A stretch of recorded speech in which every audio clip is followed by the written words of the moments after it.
Okay, so this is the OOTify platform for mental health, and Dr. Paul Puri is going to give us Hi, everyone. going to give us a presentation, and then Ravi Sharma of OOTify will then give us a demo of the platform as it stands right now. So, Dr. Puri, you're on. Thanks. We'll just start off with a really quick, 3-sentence intros of everybody from our team who's here. So, Ravi, do you want to start as the original founder and CEO? Sure. Yeah. Thanks, Paul. So thanks for having us, Rick. My name is Ravi Sharma. I'm the CEO and co-founder of OOTify. Prior to OOTify, I was an investor, and I've also had a couple startups in clean tech and healthcare. Very passionate about mental health. As you alluded to, Rick, earlier, it's something that's near and dear to my heart, having seen family members manage mental health issues. And it's something that I think we all can relate to. So really tried to build a platform that served all stakeholders. And we did that by bringing on clinicians, creatives, business folks that have started companies before. And what you'll see is a really nice ecosystem that we've built. Thanks for having me. May, do you want to go? Happy to. Hi, everybody. I'm OOTify's Chief Operating Officer. I spent my career in technology, specifically in the B2B sales and marketing space. And I'm with the OOTify team now, focused on streamlining their operations and our enterprise sales strategy and sales enablement. Great. Simran? Hey everyone, I'm an engineering consultant for OOTify. I'm the programmer. I know how the bits fly back and forth and how blockchain works, from the hashing to the really intricate details of the whole platform. So here to help Ravi and the team kind of go into the next direction. Known Ravi since the USC Trojan days, and we're both dancers, so we have a creative bond together as well. So just here to kind of help assist OOTify in its vision. I'm also a believer in mental health. Our brain is a muscle as well, so we got to exercise and keep it maintained as well. So here for that. Thanks. Okay, there's a different story about you two being dancers that we'll approach on a different Zoom. Okay. Yeah, they can get into Indian dancing for quite a while. Very talented. So I'm Paul Puri. I'm a psychiatrist. I am the chief medical officer and co-founder with Ravi. I have a private practice in LA. I do medications and multiple kinds of therapy, and then I teach at UCLA. I'm an assistant clinical professor there and the president of the Psychiatric Clinical Faculty Association. And just going to start off with a little bit from our deck, just to get into kind of the why and how of what we're doing. So everybody can see my screen. I'm just going to do a full screen presentation if that works. So just a little bit about the name. So OOTify comes from the Hindi word oot, which Ravi, if you want to go into it, actually you came up with the name, so. Yeah, a little marketing play here, but it means to lift up. And it's really, the genesis of this is really to lift up our community's mental health. We feel like if we all come together, we can actually do that, and leveraging all sorts of resources that are available, not just therapy. So we started out as just a matching platform to try to connect people to therapists and the ability to do therapy within the platform in a HIPAA compliant manner with audio video messaging. But what we really found is that we needed to focus our market and really deal with the structural issues of the mental health system, which is incredibly fragmented. There's all of these different tiers of care. Nothing really communicates with each other. And there's really very little focused on the preventative side. So these are just some statistics about college students and college mental health, which is really kind of profound in terms of the levels of structural issues and service issues within college systems. So really most college centers are understaffed. Most college students want some level of mental health care, but they can't really get it. And there's really nothing there addressing sort of subclinical need. 1 in 5 students contemplated suicide, almost 2/3 have anxiety, almost half have serious depression. And that's all pre-COVID. So what we're really expecting is a tremendous wave of increase in mental illness and mental health prevalence issues because of COVID. And that's just based on, we want to call it quarantine issues alone, let alone all the issues in terms of, finances, interrupted sort of benchmarks in life, and a lot more. So what we started to do is reconceptualize the idea of mental illness, which is a categorical issue, into the idea of a mental health spectrum, and everybody exists on this somewhere. And so it's a very sort of heterogeneous population, and most resources are sort of targeting the most severe, which really leaves everybody else, kind of untreated or unmanaged until they get into that category, which is really kind of a wasted opportunity. And there's very little data on the sort of 80% as well. So it's an 80-20 kind of problem. So what we started to do is design a precision mental health care system. And that starts out with the idea of identifying where people are in the spectrum, who are they as individuals. So we've created sort of a psychometric battery, which is, profiles around their personality, their attachment style, which is like how they create relationships, their symptoms, but also everything that goes subclinical or subsymptomatology. So, how they function in terms of work, their academic performance, their life satisfaction, quality of life, which itself has different domains. And from there, we can sort of break out in terms of who they are as an individual, and then map them from there to kind of the right resources for them. Students currently are in sort of a really a wash. They're going to these universities and they have 50, 100 resources that are there on campus, but it's such a fragmented ecosystem that they just end up with choice paralysis. They don't know what to do for them. And this exists in the public sphere as well. And we can talk about other kind of verticals. So they end up just doing nothing. They, go to basically the health center, the counseling center, and which just gets overrun and all they have room for triage, or they use almost nothing else on campus because they just don't know what's a good fit for them. So we kind of centralize it all into a single experience. We can kind of create one place where they go, answer questions about themselves, get this digital profile fit into a digital phenotype, and then get mapped to the best evidence-based resources that fit their needs, clinical and subclinical. And we create this kind of tiered level of care based anywhere where you are on the mental health spectrum. At the lowest level is a training in what we call mental health fluency. So everybody gets some basics in terms of self-care, what's a healthy relationship, what's healthy communications, what are red flags to watch out for. The next level up is we have the triaging to the on-campus resources that already exist, and then we fill in with our own online forum that helps people connect. The next level up is therapy. So that's matching to a therapist in real time. We have our own in-house therapists. We have about 20 of them that's pre-existing, and that's a currently self-sufficient revenue stream. And then we have an extended network of therapists in addition, of about 200 therapists in the community that can match. And right now our clinics are out of network, but we'll be going in network with insurance plans at universities. And then at the highest level, teleplatforms might not be the fit for everybody, and we need to route them to emergency services. So crisis text line, things like that. Just gonna skip that. We already have a lot of partnerships. We've already done a pilot clinical trial looking at short-term therapy through our platform, as well as the online forum, looking at kind of proof of concept of our digital phenotypes. What aspects of mental health does each solution help with, even in a short duration intervention of just 5 weeks?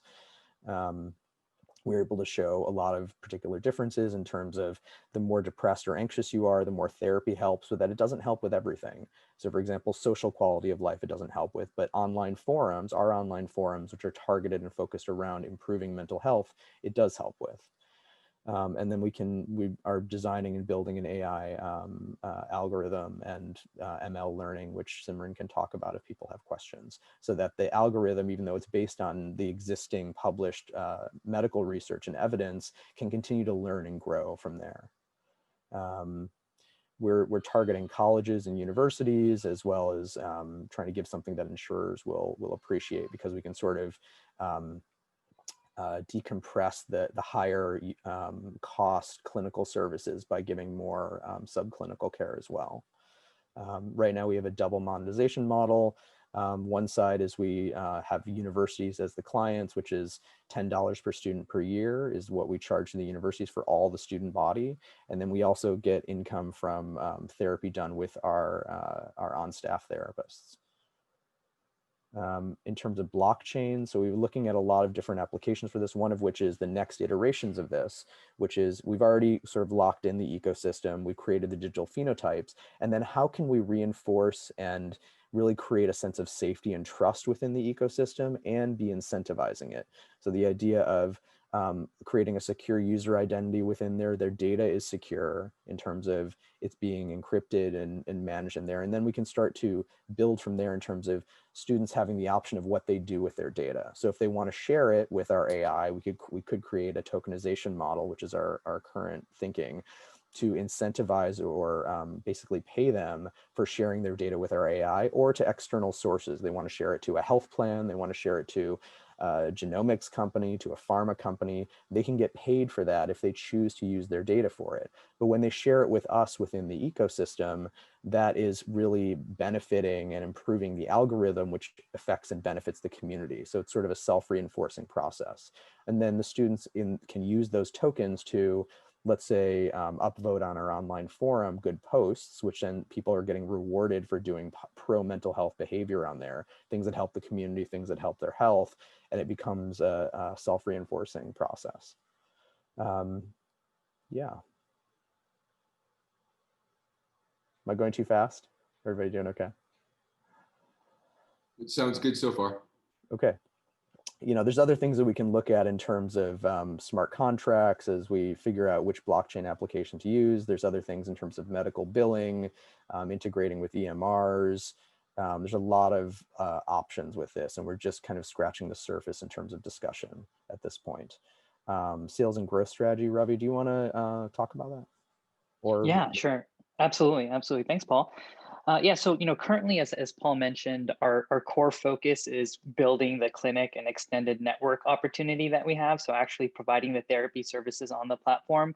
But we believe a very strategic way for us to scale this business is through an enterprise strategy where we go and work with universities to sell our software solution, to organize all of the different resources that they have on campus, and then augment them with the additional services that we have. And again, our solution is evidence-based and improves health outcomes. So starting with universities, and then down the road, we do think there's a huge opportunity with small businesses, especially in light of COVID. A lot of small business owners are stressed, and our intervention and our software does give them very cost-effective, really good ROI opportunities to improve the mental health and wellness of their employees. And then finally, because and we didn't mention this earlier, but we did start in a USC incubator, which is my alma mater. And we also have backing from the USC Marshall Venture Fund. And so that allows us to sell into a hospital system affiliated with USC. So, we really think we can take this into multiple verticals over the long term. Great. Yeah, why don't we move into the demo? And I suggest you talk before Robbie starts a little bit about compliance and data security. Actually, I'm going to give that to Simran. I mean, we can talk about we have HIPAA compliant in transit and rest in terms of encryption. Yeah. Or take it. Yeah, no, I can take that, no problem. Yeah, so all of our data, Rick, that's a great point. From a security perspective, that is one of our core ethos at the company. So making sure that all of the data is encrypted at rest and in transit. So whenever it's traveling to the other sort of provider or the other user, it's all sort of encrypted. We also have another add-on cloud hosting layer that's HIPAA compliant, another third-party vendor that's auditing all of our information as well. And taking that even further, our goal is to eventually put all this on a decentralized ledger. So it's very client and consumer centric, and the client owns their data, and it's even further secured. So, we take that very seriously. So thanks for pointing that out. Okay, so we're at the carousel right now. Just a quick swipe to see kind of how the platform works. A big part of our brand that you'll see throughout our platform is this use of animated content. This is really based on a lot of market research for college students. This is a way to kind of destigmatize mental health and make it more approachable. Many ways that you can log in. We tried to make this as simple as possible for our targeted psychographics. So I'll just kind of use Apple real quick. Cool. And we're in, and this is the dashboard that you see. We start with a little motivational quote. We allow you to see your agenda for the whole week. So as you can see, I have a session scheduled for Friday on November 13th. We also show the weekly top providers. You can go here and see basically a little bit about them, how many people they've helped, what their leaderboard rank is, and then your recent chats, who you've talked to recently. You can easily invite someone that wants to work on their mental health just by entering their email at the bottom. Now, there's really two ways that you can get connected. And again, this is the first iteration of our platform. This is going to be customized for the sort of enterprise sales and sort of institutions, but the technology stack is exactly the same. So you're going to have to use your imagination a little bit. This will be customized for each university that we go online with because they all have different resources. The easiest way to get connected with a resource is simply going in here, typing the issue or the name of the provider that you're looking for. Say I'm dealing with some anxiety, I can easily go here, find a provider that meets my needs. She's located close to me. I'm in Orange County. You can schedule an appointment, which is automatically linked with her calendar and your calendar. You can do check-ins and leave a message to schedule anything. And again, you can immediately hit talk now. She is available, and you can do audio, video, or messaging. So we are one of the few platforms that allows you to toggle between all three in a fully HIPAA compliant, streamlined sort of manner. It tells you what state she's licensed in, a little bit about her. She's an MFT, a marriage family therapist here in Newport Beach. But again, really gives you a more deep understanding of your provider. So when you get in, you really understand what their core specialties are and focuses. You also have the ability as a provider to share your deep link all the way at the bottom. So if you are just walking down the street and you connect with a client that could potentially help you, you literally just share this link with them. They download the app, they click on this link, and within 2 clicks, you've connected with your provider as opposed to trying to trade messages, email each other, and coordinate something. It's all synced up in a very streamlined process. Now, if you don't know what you're looking for, that's where the AI engine comes in. So I'll just take you through that. So these are all AI chatbots on the Google Cloud platform currently. Just kind of explains how the platform works. We ask for your location because in mental health and with sort of licensed professionals, you need to make sure that for interstate telehealth reasons that you're connecting with a therapist that's licensed in your state. We are targeting the 18 and over demographic because of parent consents. So we'll just say we're looking for a clinical professional today.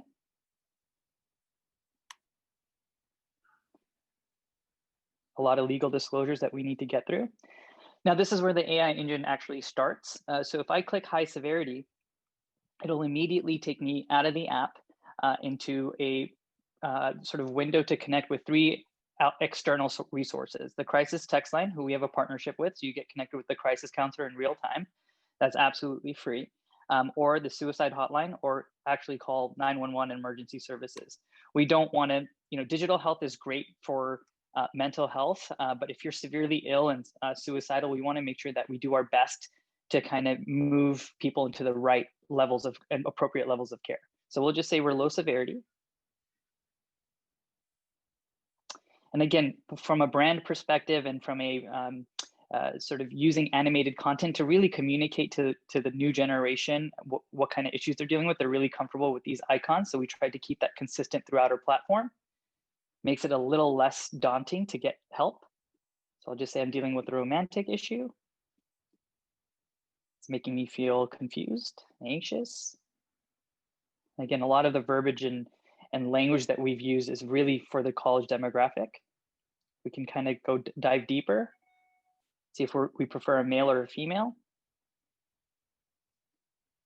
What is our price expectation? Now, we do have subclinical interventions that are completely free, or we have higher cost sort of interventions that could be like a doctor like Paul, who's a psychiatrist for medication management. So we'll just say we're looking for access to resources, not looking to spend too much money. I don't want to share my emergency contact. Shares with you how the payment details work. And I can go ahead and get connected now, or I can search for provider. Let's just go ahead and say, connect me now. So now it's going to our database and it's looking for a provider to meet that criteria. And what I'll do is, we got connected with our care coordinator to kind of connect us with another provider. But what I'll do is I'll just kind of get connected with Paul. Paul, are you all set up for me to initiate a session? Great. Yeah, should be good to go. Great. So he's available. I'll go ahead and hit talk now. First 15 minutes is free for a consultation.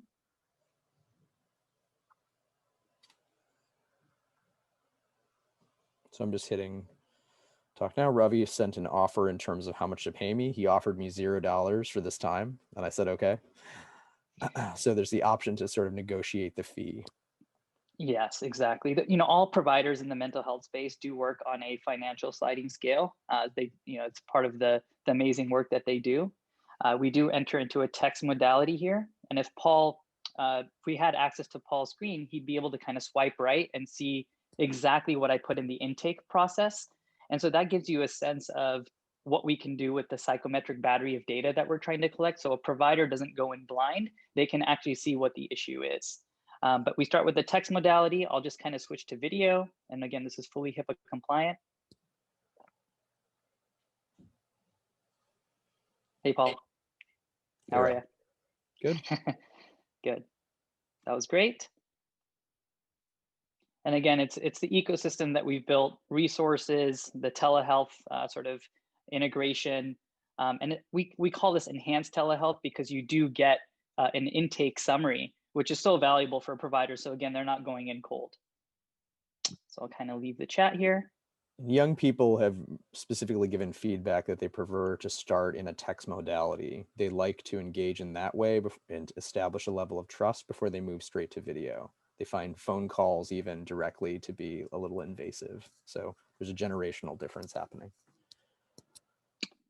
Any questions? Rick, did that cover everything that we've kind of gone over before? I think it did. When you add the fact that they are secure, HIPAA compliant communications, that's really interesting and essential. I think also you talked about something but didn't go into it. When you have a leaderboard ranking of professionals, you also open up new avenues for the tokenization and gamification. It's not a game, but the gamification, to use that term, of the platform itself. So you're starting to open up various channels where those tokens begin to matter, and those up and down votes and those contributions to community, both from the client side and from the therapist side, begin to look more like an ecosystem with its own internal economy. And I think that's just really important to point out. Yeah, that's actually, sorry, go ahead, Simran. No, you're on some of the things that we can do with these coins is also give the users a little bit of a voting right to vote into features that they would like to see on OOTify, and really develop their community and the platform for the community through those kind of interactions. Mm-hmm. Mm-hmm. Yeah.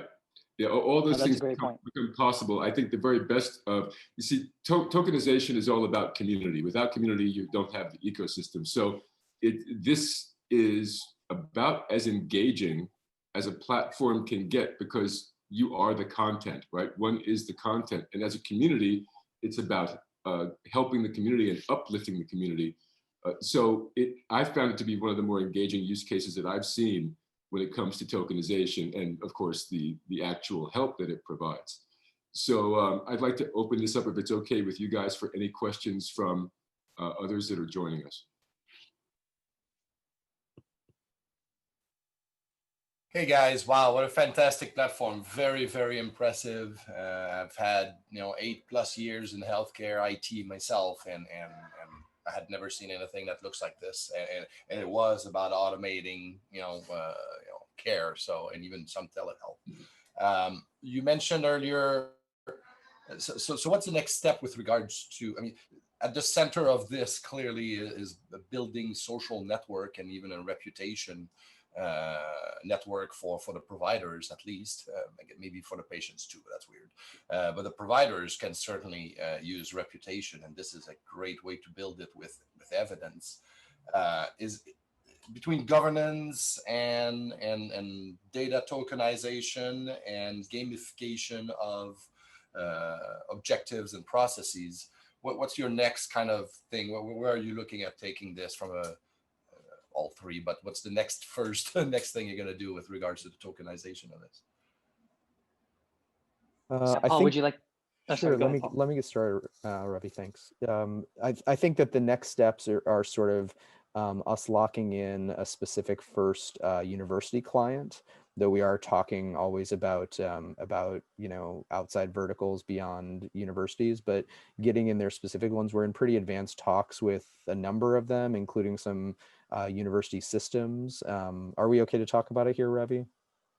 I would, I think we could do that as a follow-up, but yeah, we're advanced talks. Yeah, we're in advanced talks with a number of universities, and then so basically putting their ecosystem into our platform and tying that into the digital phenotypes and profile, and then starting to kind of layer in the tokenization model, which would be being able to give the ability to reward for each of the different pro behaviors, pro social, pro community, pro mental health behaviors in there.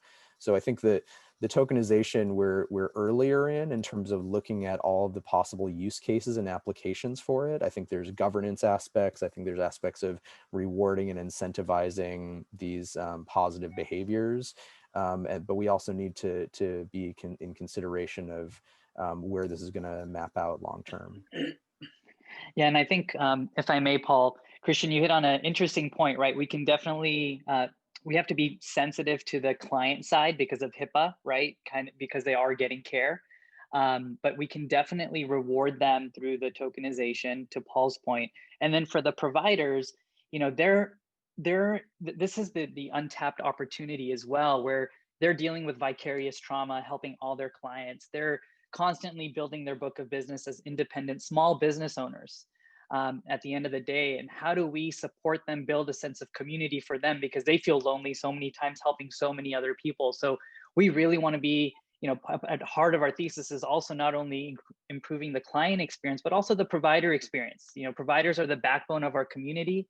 Our mental health professionals, especially in the middle of COVID, have done so much for our society, for our community, and it's all coming to light now. So how do we reward them for all of this and make it more inclusive for them so they feel like they have a community? So I think you hit on something really important there. A lot of focus within healthcare in general is often focused on physicians, and it's great for me as a physician, but I think that a lot of most mental health services are done by master's level clinicians rather than by doctoral level. That's where like the majority of the supply is. And then a lot of people get mental health benefits from other resources that don't necessarily have to be clinical. And so we're really trying to make sure that we wrap in as everything that can help someone's mental health at all levels. To what extent are you paying attention to the physical health and the overall health of the person as a part of the mental health phenomenon? It's a great question, Fred. What we currently have is built in this mental health fluency training, which includes aspects of self-care. So how do you take care of and how do you understand how your physical health affects your mental? What we ultimately want to get to, and this is a little bit further down in our roadmap, is looking at some passive metrics, which can look at everything in terms of activity tracking within the phone. Our CTO is actually coming over. Our new CTO who's coming over is actually from Apple Health. And so there's a lot of discussions we're going to be having, but there's other things that to really be thought about with that in terms of sleep patterns is tremendously informative about mental health. When we start looking at circadian rhythms, it's actually predictive of mental health problems when they start to it's much more upstream before mental health problems start happening. And so there's a lot that we can use in terms of metrics there to be able to help on sort of the preventative side. That's great. I think by the way, first of all, it's excellent. You did a great job. This whole thing looks very good. The only thing that I would say is that I have a feeling this is even better suited in general to gig economy, not just the college students. So that may be a major marketing potential for you. And going at that would be very exciting because these people, for instance, this Obamacare, or let's say as a result of COVID, a lot of people are thrown out of their health coverage, and they badly need these kinds of services. If there was a way to reach them and help them so that they can go on the web and find you and do the thing they need to do to get involved with you, that would be very positive for them. It's great marketing for you. I think it's a tremendous point, Fred. And our plan, the reason that we're starting with colleges is that they are already sort of a contained audience and captive audience. I Where we agree. can get tens of thousands at a time, and then they're going to graduate, and then they're going to move into the public sphere, and then we can transfer our platform into the public space and we'll be wrapping in, as we're building in all of the resources that are available for a single university, we'll also be building in what are the public services that are available to them, so we can very easily transfer it over. Yeah, and I think Fred. Sorry. Yeah, sorry, and I think Fred, you hit on a really important point, right? Especially with the new prop that just passed legislation.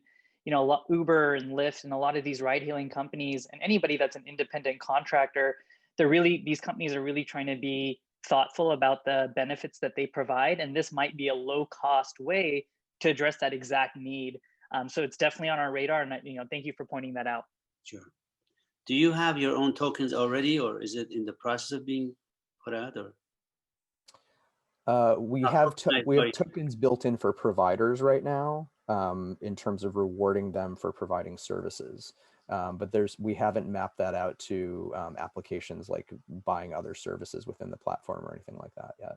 And one of the things that we're thinking about with the tokenization that we're in discussion is, if you conceptualize these things like frequent flyer miles or something like that, is that maybe they could be used to buy sessions, or it could be something that if we wanted to work with outside vendors, let's say 23andMe or someone who wanted access to someone's data and the user wanted to opt into that, to share their data with them, that the outside company could buy sort of the tokens to be able to reward them. And so some other sources to be able to kind of reinforce the ecosystem. But that's, again, much more downstream in our roadmap. I think the biggest use of that, in my view, is really tokens helping the very individual, the patient, for proper behavior, to the extent that they adhere to the professional help. You can give them more, and to the extent that they don't, it costs them. So that's, if you could call it gamification, that would be very interesting.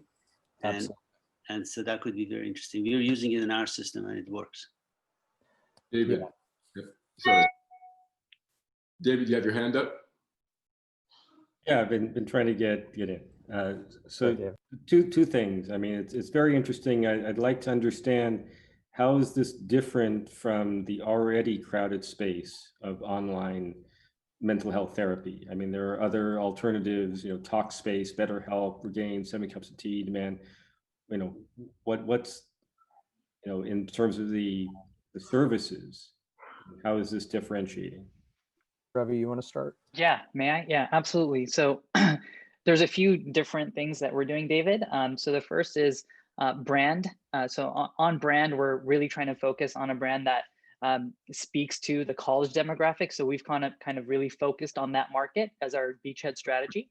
The second thing that we've done is we're not necessarily a direct to consumer focused app where it's a subscription based model. So you're paying $300 to $400 a month for a sort of asynchronous text therapy model. We really wanted to focus on Talkspace. That's what Talkspace is. Right, and some of the other incumbents. So they've done a great job. But BetterHelp isn't. I mean, BetterHelp is in person. I mean, not in person, but I mean, video chats. I mean, not all of it is asynchronous therapy. Yeah, absolutely. I think the primary modality is asynchronous text therapy in many of the models, just broadly speaking of the market. And then we do also offer in-person care, because we're not a subscription-based model to the user. So you're paying based on your session. And again, out of network PPO reimbursable event as well. And then the biggest differentiator, and I think this is probably the biggest point that I'll make, is we're not just focused on therapy interventions. Or the clinical trial that we did, our thesis is leverage the digital phenotype to create the best quality care, which could be subclinical interventions. So Paul alluded to this, but there's some populations that actually respond better than therapy to subclinical interventions that are already available as resources on campus, or are augmented by the resources that we have, like our online forum. So for example, if you have a student that's dealing with social anxiety, going to a therapist may be effective, but it may be even more effective with a combination of other subclinical interventions. And that's where OOTify is an ecosystem play, really trying to leverage and organize all the existing resources that are available and augmenting them. So I would say that's the biggest takeaway. I get what you're saying. You're saying that subclinically, what you're going to be. Did I ever follow up here, sir? Go ahead, sorry. Thank you. So, I mean, it's what I'm concerned about is that you have this, interesting dynamic with the services, but that you're trying to help people with mental health, but in some ways with this gamification, you're actually utilizing poor capabilities in the human mind to promote your service. In other words, you're using the actual problems in people's inability to use their logical and cognitive functions to try to have them become addicted to your service, which seems like sort of contrary to what you actually want to. I mean, which is good. I mean, in terms of ecosystem and building out the service, but in some ways you're actually utilizing the faults in the human mind to build a service to improve people's mental health, which seems a little contradictory. Well, I can understand the concern, David, in terms of like, video game addiction as an example. Like there's a built-in sort of reward reinforcement model with leveling up and things of that nature. I think that we haven't worked out the entire complexities of the reward system, but I think that with that has to be an understanding about what is mental health, and that involves not just use of the actual platform. Like, how do you actually track and reward positive behaviors in terms of interacting with other people? We're not there yet in terms of all of the possible capabilities, but I think that we do have to consider things like offline time and things in terms of like, how do you create actual social relationships in person, which is tougher during COVID. But, I think that when you really get to the really complex structure of what is mental health, which is different than if I was to compare it to physical health. You could look at cardiovascular health, you could look at flexibility, you could look at, all kinds of, there's a range of parameters. You're not healthy or not. You could look at diet, you could look at, VO2 use if you want to get into actual like physical parameters. So like there's a whole range of metrics in terms of cognitive functioning, in terms of quality of social relationships, in terms of, quality of life, which gets into its own psychological and physical parameters, that if we're really going to be able to track that, we can't only be doing it through this. We might recommend someone go do something in person, and then we get feedback on whether they did a physical activity or not. Well, no, but I'm sorry, I'm speaking more in terms of the gamification, such as these tokens. Yeah. I mean, that gamification is, utilizing a very basic, psychological persuasion technique in that is ingrained in humans, which isn't necessarily positive. Yeah, guys, David, I'm not part of the OOTify team, but I want to address that, because I think when it comes down to, I live my life in the token space, so I think about these things a lot. So actually, it's a very valid question. I think in any reward system, the question is, what is it that you're rewarding? Okay. So in OOTify's case, what you're rewarding, and based on my conversations with Paul over the last couple of months, is that community that is helping itself through the various issues that they're dealing with, based on some commonality. College students, stressful times, social upheaval, all of these things. And yes, gamification itself sort of speaks to a manipulation of activity, right? So which is where you're going to, and which is a manipulation of a mental state. But if you're doing it for the actual benefit of the reason for being of the platform itself, which is to build a community that's helping each other, then I don't see that becomes the same kind of issue. It's the same mechanics, but it's pointing it towards a more beneficial direction. It isn't extractive, it's extrusive, right? So that what you're talking about basically is the extractive nature of gamification. We're sucking your time, we're sucking your money, we're doing all of this, and just to keep you on the platform. Well, I understand, but my concern is that this is reinforcing. I mean, again, I'm not saying that the platform itself is bad, but given the problems that society has and this whole gamification and rewards, mechanisms going on in any of the online games or in any of the online social networks, this is reinforcing, in the learning mechanism in the various people who are participating to participate more in gamification types of activities. I mean, it's a natural, it's inherent in human beings. benefit in doing so, a clear benefit in doing so. I don't. No. What you're talking about. But what I'm saying is that, okay, this might be for a good platform, but it doesn't differentiate between people learning that gamification is a generally, positive experience for them for less beneficial platforms. Yeah, unfortunately, David, I have to challenge just a little bit, which is I think that unfortunately this is a higher brain, lower brain sort of crux, almost philosophical issue with us as humans. And I know we're going a little afield from the presentation, but if you'll just give me 30 seconds on this, which is that we are all animals. How do you train a puppy or a whale to do any tricks? Is that it's reinforcement training, it's conditioning. And I think that if we can teach people to be aware of the aspects of gamification, conditioning, reinforcement as it's happening. That's part of being more sophisticated and aware consumers. But I think the lack of being able to use it just means that everyone else that uses it for more nefarious ends are actually going to be driving less healthy behaviors. That's actually part of the issue, I think, with the current markets as they exist with retail, and we can talk in so many other markets in terms of advertising and how those things use reinforcement.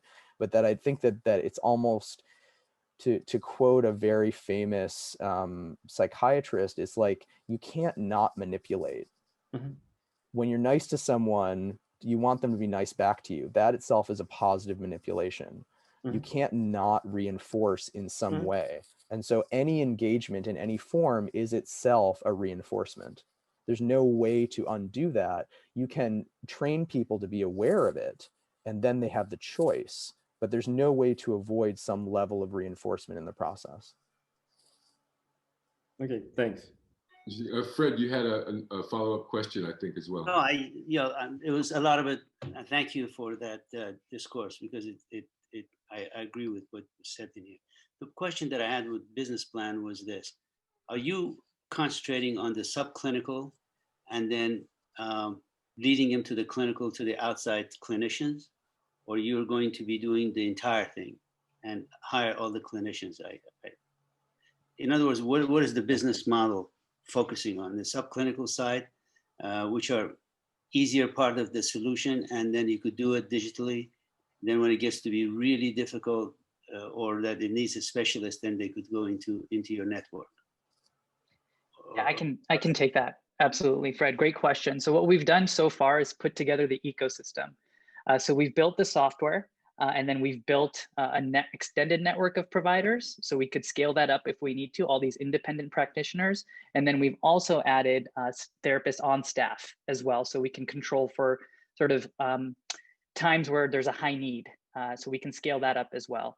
But really the way we scale this up is through the software. And so the software is going to, again, be very accretive for the sort of therapy on staff model and extended network. So for example, if we go online with like a UC system, for example, or a Florida University system, that's 650,000 students.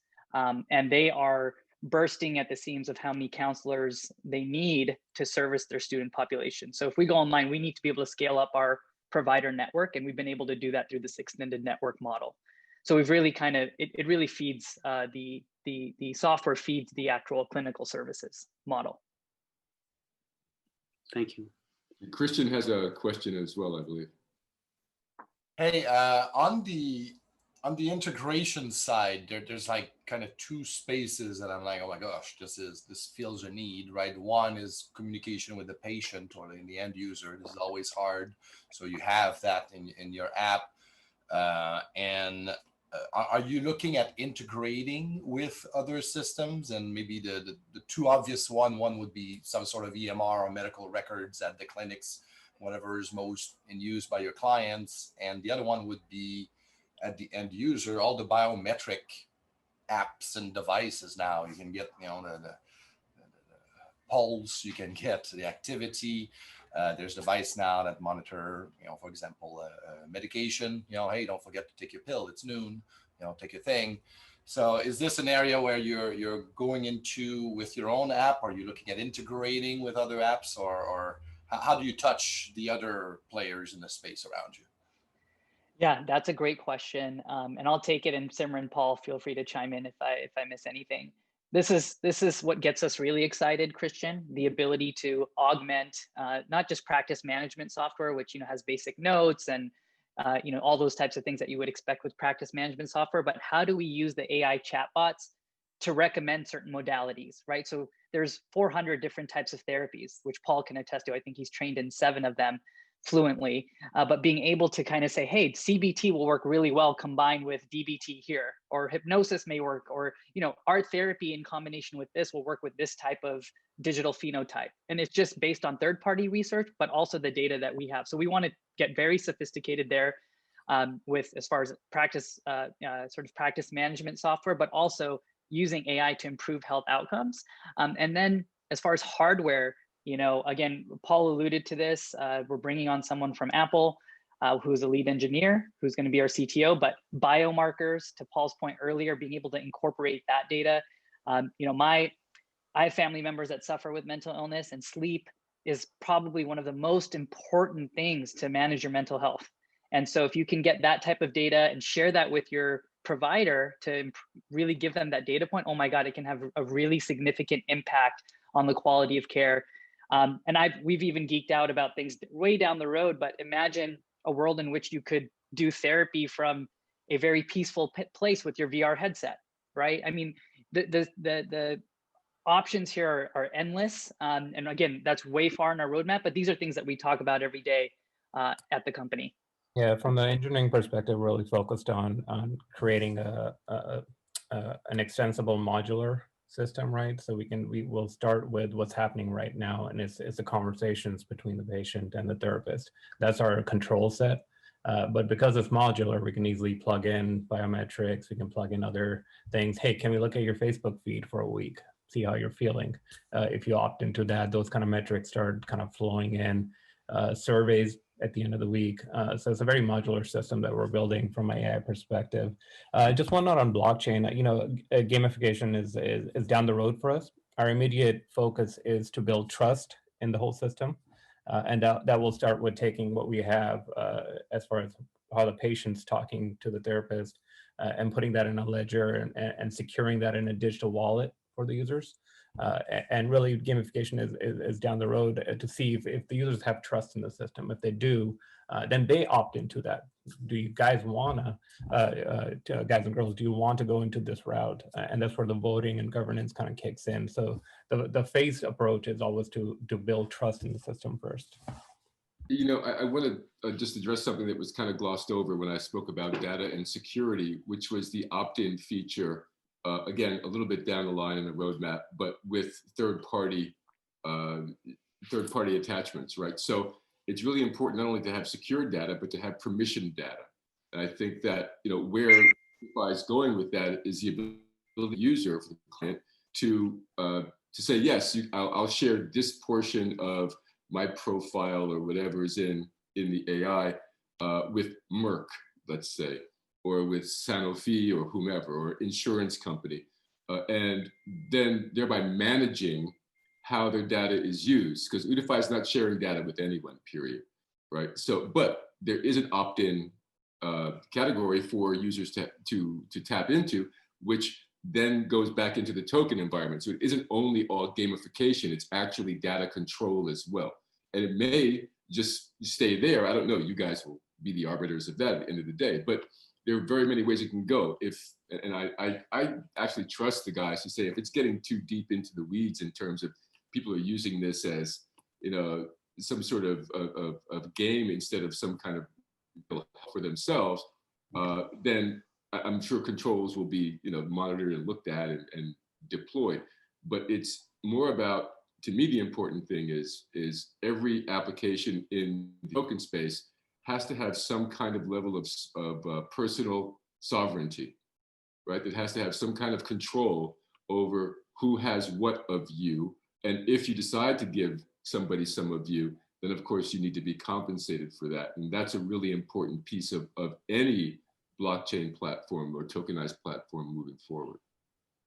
Yeah, that's essentially the phase 1 approach is to create that digital wallet with the data that's mined. and open up governance and things like that to be shareable.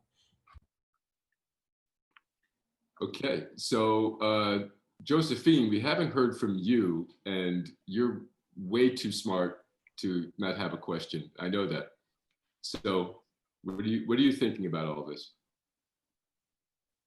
Are you there? Oh, she may have stepped away. No, I'm here. Oh, okay.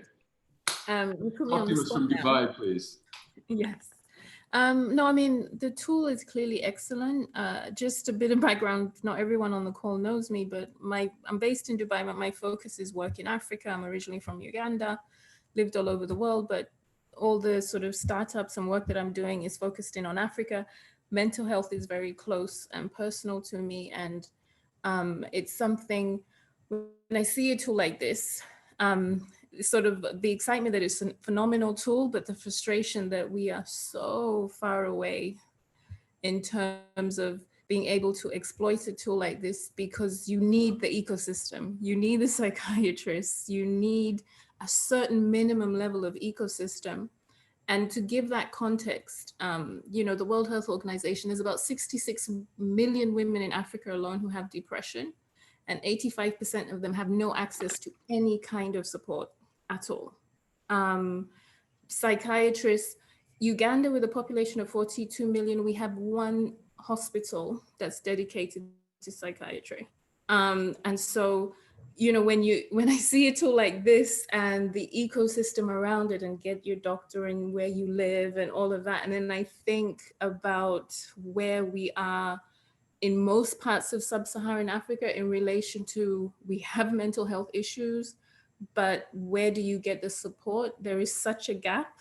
My silence was kind of like, I'm constantly thinking, how do we get the scale we need to reach people across Africa with a tool like this?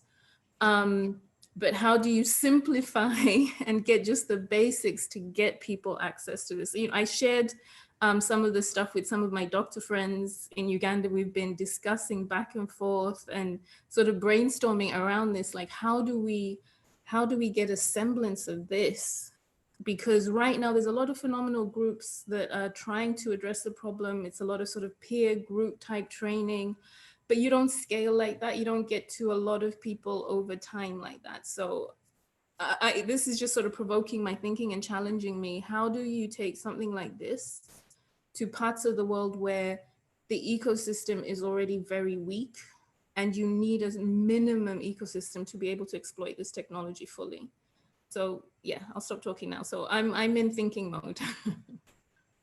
It's interesting. Do you think that one entry point in Africa might be at the university level? Is that the commonality? Well, so that's a really good point, because I was thinking the young people who live on their phone, it's this debate that we were having about, there's already a link with young people and technology. We're the youngest continent, 75% below 30. So there is an in with technology. And one of the things that I share with people when it comes to mental health and links to pandemics, and I think I shared this with you, when you look at the AIDS pandemic, and a lot of young people who were between 19 and 26 today were born with AIDS during the worst part of the AIDS pandemic. And a lot of those young people are living with the virus, having to take a lot of pills and trying to be young in this age of image and technology and who's who. And the depression rates in that segment, a lot of the girls end up in prostitution because they don't really feel they have a life to live. A lot of the guys go into crime or other things because it's like, I already got a death sentence. I mean, those are some of the more extreme cases, but there is a lot of underlying mental health issues driven by pandemics, poverty, and different things that are either still ostracized or sadly sometimes sort of twisted in some sort of religious context, or just ignored. And we desperately need a shift. And the young people, being such a young continent, is our future. And so there is a window for technology, but you create an app where you barely have any psychiatrists or people to connect them to. It starts to, you're going to overwhelm the sort of 1,500 psychiatrists in that country because they can't meet the demand. So that's the piece that you raise a good point, but I still haven't figured it out, but we will. Just, Yeah, look I forward think. Sorry, go ahead. Go ahead, Paul. I'm gonna have to hop off in a second, but Josephine, I'd love to talk about this more offline Yeah. and discussion about sort of. You can reach each other on the platform. Yeah, we've already connected. We've already done that. Oh, yeah. sorry. Okay. I have to hop off for another call. I apologize to everyone here, and thank you so much for I your have time. to do the Thanks, same. Paul. Okay. Fred's got a question, so maybe Robbie can address it, or Yeah, no, someone. I just wanted to help. Josephine, you're doing something in Indonesia, same kind of problem. I think telemedicine is the only way to go for the time being. And what do you think of that? Because I think we can get US or European or whatever, some other continents physicians to attend to it. Fred, I'm going to send a link to our platform. The platform can connect with Josephine directly. I think you guys will have a great conversation about that. Okay, we'd be happy to do that. Thank you for inviting me. This is wonderful. Keep doing it. You're welcome, Fred. And Fred, we're going to talk. I'd like to have a deeper conversation between you, myself, Paul, and Ravi at some point in the near future. That works for you? Absolutely. I think we can help each other. All right. Thank you. Good. Okay. Anybody else have any other questions for Ravi, May, and Simran? Now, the only thing I would say, and Josephine, maybe we could connect on this, but I think Rick's point on leveraging university infrastructure to kind of help with the subclinical piece, and then bolting on some sort of physicians and maybe even social workers, because there's 680,000 social workers in our country that are independent practitioners. So there might be some value there to leverage lower sort of master's level care that Paul alluded to. So there's definitely a lot of there's always a way through, and Totally. so this is why this is great, because it's some of the things that I said, I'm like, yeah, young people, universities maybe connecting through technology to a broader set of skills is where we need to be thinking more. So it's definitely got my brain churning. Yeah, and it starts with education and then collecting enough data to get you the best possible care. Triage, as you know, is very important when you have limited resources. So great. Hey guys, if I can just jump in for a second, since in the last 2 minutes as we were talking here, I downloaded, installed, set up, and got matched up on OOTify for depression and anger about what's going on in the world. But he's actually serious. Don't I mean, Christian's serious that he does have those issues. But anyway, no, yeah, I do, and it's a couple of fantastic feedback. One, I didn't have to fill out a million forms with of course you got my phone, so you probably have my name, but still, right? For me, the user, it didn't feel like sitting in the doctor's office filling in 10 pages of information.